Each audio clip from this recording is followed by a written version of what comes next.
ঠিক আছে, টাকাটা আমি ওর নানার হাতে তুলে দিলাম।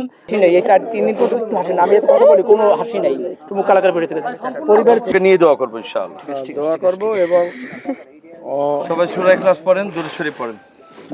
রব্বুল আলামিন আমাদের এই অঞ্চলের সবচেয়ে একটি বেদনাবেদর ঘটনা, এই তোমার ডাকে সারা দিয়ে নিয়ে গেছে। সড়ক দুর্ঘটনায় কবলিত হয়ে রব্বুল আলামিন আল্লাহ তাকে শহীদের মর্যাদা দান করে দাও।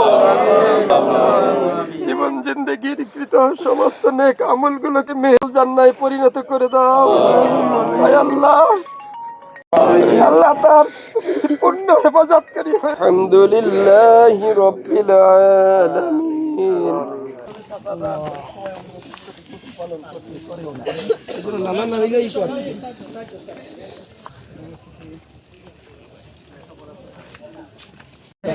তোমার সাথে আমরা আছি সবাই, যে কোনো সমস্যা আমাদেরকে জানাবো, আমরা তোমার ব্যবস্থা করবো। ঠিক আছে, বড় বাবা মা কারোরই থাকে না, আমারও তো বাবা নাই, চলে গেছে। আমাদের এখানে অনেকেরই বাবা নাই, চলে গেছে।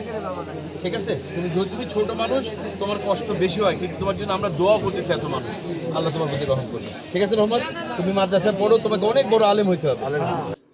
এমন একটি পরিবারের সামনে এসে হাজির হয়েছে, যেটা আমি মনে করি শুধু পিরোজপুর না, বাংলাদেশের যে কোনো একটি পরিবারের জন্য সব থেকে বেদনা বিধুর একটি বিষয়। কথা বলেন না ভাই।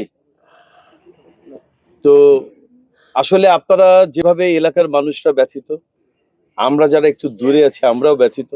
সব থেকে বেশি কষ্টের জায়গা আমাদেরকে এই ছোট বাচ্চা, আল্লাহ তাআলা তিনজনকে নিয়ে গেছেন তার পরিবারে, আল্লাহ তাকে একা বাঁচিয়ে রেখেছেন। এটা তার জন্য যেমন পরীক্ষা, এটা আমরা যারা এলাকাবাসী, আমরা যারা এই এলাকার বাসিন্দা, আমাদের সকলের জন্য কিন্তু এটা পরীক্ষা।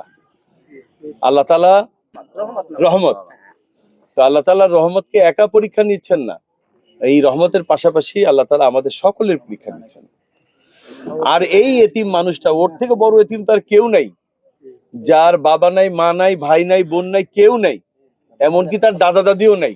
প্রকৃত অর্থে রহমতের অভিভাবক বলতে কেউ নাই। আমরা এখন রহমতকে আসলে আল্লাহর অভিভাবকত্বের কাছে ছেড়ে দিয়েছি। আল্লাহ তাআলাই একমাত্র তার উত্তম অভিভাবক, এবং ইনশাআল্লাহ আল্লাহ তাআলাই তার অভিভাবকত্ব গ্রহণ করেছেন এবং তার দেখভাল আল্লাহ তাআলাই করবেন। কিন্তু তাই বলে কি আমরা দুনিয়ার মানুষ, আমাদের কোনো দায়িত্ব নাই? আমাদেরও অনেক দায়িত্ব আছে। এই যে রহমত, ওর জন্য তো আসলে আমাদের মানে কি করব বুঝে উঠতে পারছি না। আমাদের তো করার আসলে কোনো শেষ নাই, সীমা নাই। ওর জন্য আমাদের অনেক কিছু করতে হবে। তবে আমি আপনাদের সামনে এই রহমতের জন্য আমি আমার ব্যক্তিগত তহবিল থেকে রহমতের জন্য ৭৫,০০০ টাকা নিয়ে এসেছি। আজকে ওর হাতে আমি ৭৫,০০০ টাকা দেব ইনশাআল্লাহ, এবং ওর ১ মাসের খাবারের ব্যবস্থা আমি করেছি। চাল ডাল নিত্য প্রয়োজনীয় যা যা লাগে সব ব্যবস্থা হবে ইনশাআল্লাহ। আমার সম্মানিত চেয়ারম্যান যিনি আছেন, আগামীকাল বা পরশু তার কাছে পৌঁছে দেব, তিনি পেয়ে যাবেন, তিনি রহমতের কাছে পৌঁছে দেবেন। আর একটি বিষয় হলো, সড়ক বিআরটিএ, যেটা সড়ক পরিবহন সংস্থা, সড়ক দুর্ঘটনা নিহতের জন্য কিছু টাকার বরাদ্দ তারা দেয়, যারা একজনকে ৫ লক্ষ টাকা করে দেয়। তো এখানে যেহেতু ৩ জন মানুষ মারা গিয়েছে, তো ৩ জন মানুষকে ১৫ লক্ষ টাকা পাওয়ার জন্য আমি গত পরশুদিন আমার ডিও লেটার ইস্যু করেছি। আমি আশা করছি আগামী ১২-১৫ দিনের মধ্যেই ১৫ লক্ষ টাকা রহমতের নামে চলে আসবে ইনশাআল্লাহ। এরকম টাকাটা রহমতের নামে একটা অ্যাকাউন্ট করে সেই টাকাটা ওর নামে একটা ফিক্সড ডিপোজিট করে দিব, যাতে রহমত ছাড়া আর কেউ ওই টাকা তুলতে না পারে, খরচ করতে না পারে। ঠিক আছে, এটা রহমতের নামেই থাকবে, ওর জন্যই পড়াশোনার ব্যয় হবে, আর টাকা ও ছাড়া আর কেউ তুলতে পারবে না। এটা আমি করে দিব ইনশাআল্লাহ, ইনশাআল্লাহ আমি করে দিব, যাতে টাকাটা মিস ইউজ না হয়। কারণ আমি মনে করি এটাই রহমতের একটা বড় পুঁজি হবে ইনশাআল্লাহ, যেটা দিয়ে আপনারা যদি দেখভাল করেন তাহলে এই টাকা দিয়ে ধীরে ধীরে ওর পড়াশোনাটাও হবে। আপনারা গ্রামবাসীরা খেয়াল রাখবেন, ওর নানা নানি বা আত্মীয় স্বজন যারা আছে, ওর পড়াশোনার জন্য কনফার্ম করে, পড়াশোনাটা যেন নিশ্চিত করে, পড়াশোনা যেন কোনো গ্যাপ না হয়, তাহলে ওর জীবনটা একদম বরবাদ হয়ে যাবে।